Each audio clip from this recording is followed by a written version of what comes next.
ये यूपी सरकार का बुलडोजर है, ये योगी बाबा का बुलडोजर है, ऐसे नहीं रुकने वाला।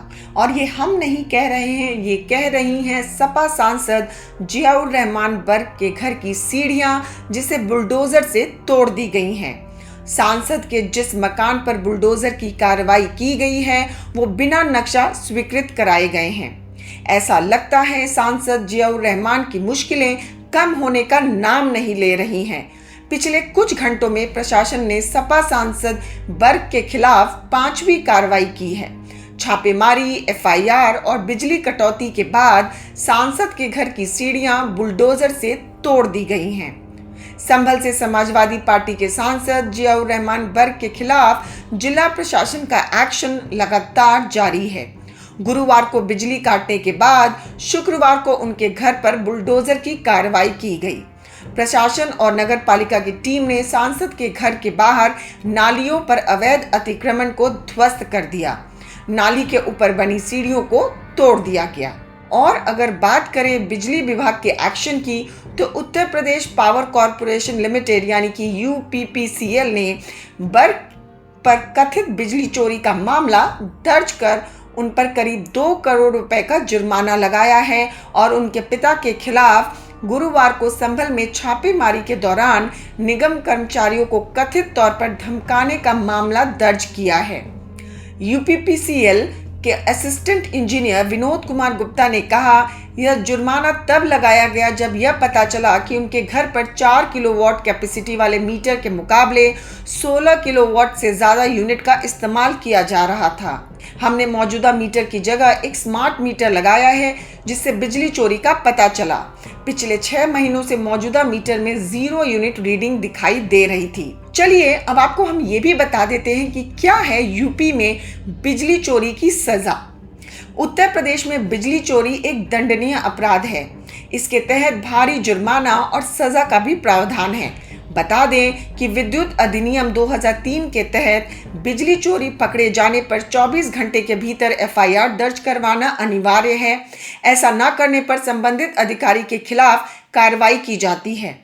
नियम के मुताबिक 10 किलोवाट से कम बिजली चोरी करने पर पहले अपराध में चोरी की गई बिजली की रकम का कम से कम 3 गुना जुर्माना लगाया जाता है।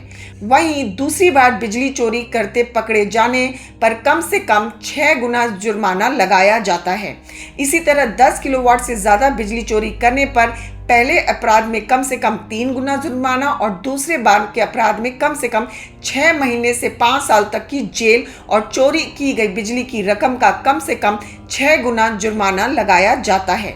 इतना ही नहीं, अपराधी की बिजली सप्लाई भी कम से कम 3 महीने के लिए काट दी जाती है। इसे 2 साल तक बढ़ाया जा सकता है।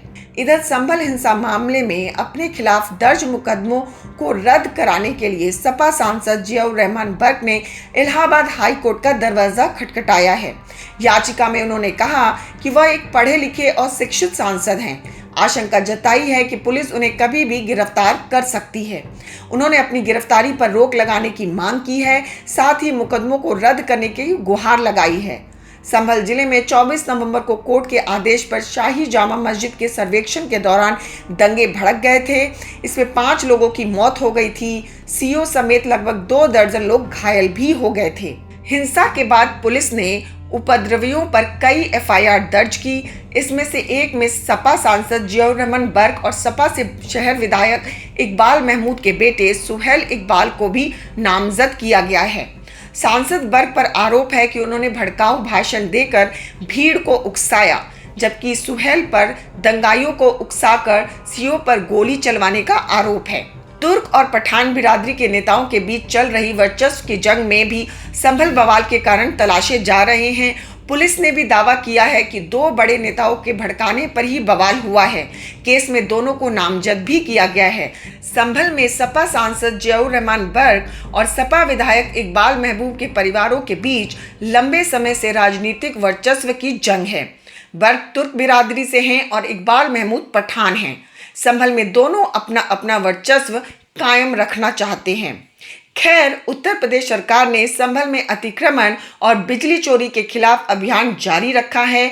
24 नवंबर को संभल में शाही जामा मस्जिद के सर्वेक्षण के दौरान हुई हिंसा के बाद यह अभियान तेज कर दिया गया है।